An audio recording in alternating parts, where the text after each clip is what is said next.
السلام عليكم، اهلا بكم في فيديو جديد. لو انت اول مره بتشوف الفيديو ما تنساش تعمل اشتراك في القناه وتفعل الجرس عشان توصلك الفيديوهات اول باول. كمان ما تنساش تشارك الفيديو مع اصحابك لو عجبك الفيديو.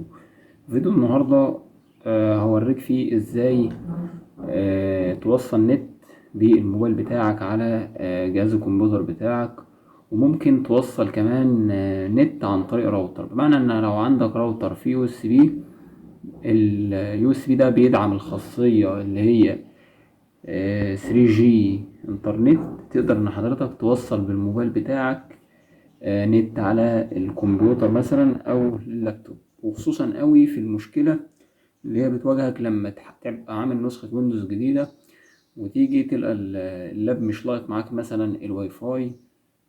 وكمان في بعض الأوقات بتلقى مثلا اللاب مش لايق معاك الكيبل بتاع اللان.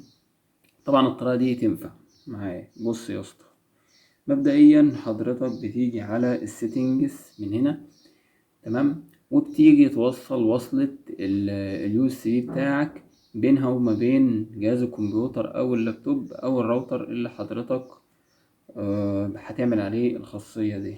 تمام. طبعا الموبايلات الجديدة كلها فيها نفس الاوبشن. يعني بتيجي في البحث هنا في الاعدادات بتكتب تسرنج او تي اتش بالشكل ده، اسف بتكتب تي اتش، هتلقى حاجة اسمها معاك يو اس بي تسرنج من هنا. هي دي الخاصية اللي انا بكلمك عليها. برضو يوز اللي هي البلوتوث تسرنج دي ملناش دعوة بيها اصلا، لان دي انت بتوصل نت بالبلوتوث بس. لا، خلينا في اليو اس بي دي. تمام.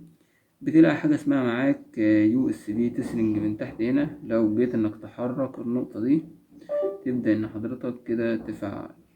لو حضرتك لاحظت فانت سمعت صوت يعني اللي هو صوت كونكت كده على جهاز الكمبيوتر بتاعي انا اصلا عاملها.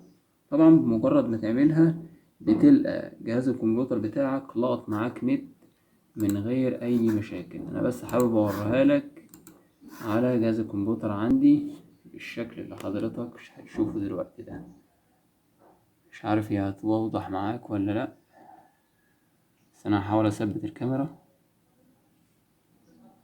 طبعا هي بس هحاول برضه ازوم لك عليها عشان بس هي لونها شفاف قوي كده. وصل معاك نت بالطريقه اللي انا بقول لك عليها دي. ده كان فيديو بسيط قوي كده حبيت ان اشاركه معاك، اتمنى يكون عجبك.